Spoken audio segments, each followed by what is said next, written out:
According to a Western official and a Palestinian, along with two Egyptian sources, Israel is seeking changes to a plan for a Gaza truce and the release of hostages by Hamas, and that seems to be complicating a final deal to halt 9 months of combat that has devastated the enclave. What is the plan? Well, according to the Western officials, Israeli negotiators want a vetting mechanism for civilians who are returning to the north of Gaza, where they fear these civilians can be supporting Hamas fighters.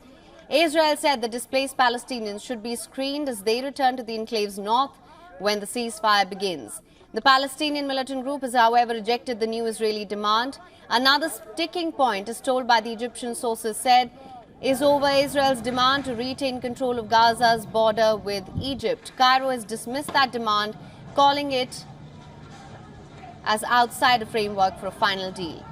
Hamas senior official Sami Abu Zuhri has blamed Netanyahu for stalling the deal. Meanwhile, US officials have said that for weeks a deal was closed but that hurdles remain. United States is now urging Israel to look for a realistic plan. As you have heard the Secretary say, in the absence of realistic plans for the day after the conflict, you will either have Israel occupying Gaza, which we reject, they have said they don't want to do. You will have Hamas in charge, which obviously is not in the interest of Israel and clearly is also not in the interest of the region. Or you'll have chaos and anarchy, which is a breeding ground for terrorism, will hurt the interests of the Palestinian people in Gaza, make it harder for them to get food and water and civilian assistance.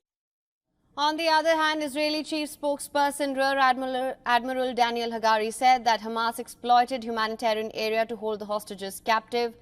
Hagari's statement comes after the military said that it had recovered the bodies of 5 Israelis taken to Gaza by the Hamas militants.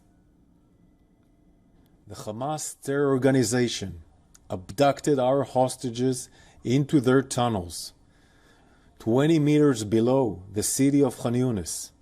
This was underneath an area that was previously designated as a humanitarian area by the IDF, an area for Gazan civilians to move away from the battlefield and receive humanitarian aid and shelter.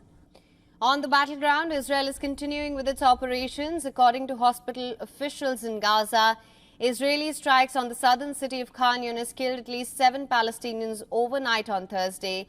According to Hamas health officials, the Palestinian death toll from the ongoing Israeli attacks on the Gaza Strip, it's risen to 39,175. This comes as an investigation led by Airwar's London-based non-profit has verified about 75% of all deaths reported by the Ministry of Health in Gaza. People in the Israeli city of Carmel are demonstrating against the government and in support of the residents of northern Israel who were evacuated from their homes near the Lebanese border.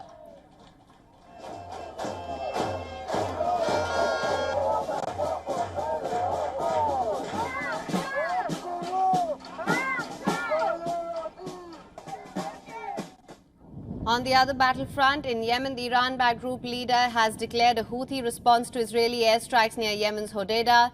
Earlier this week, Israeli fighter jets struck Houthi military targets near Yemen's port of Hodeidah, killing at least 9 people and wounding 87. And this comes a day after a Houthi drone hit Israeli economic hub Tel Aviv. Yemen's port of Hodeidah has partially resumed operations after the deadly airstrikes. For latest news, download the WION app and subscribe to our YouTube channel.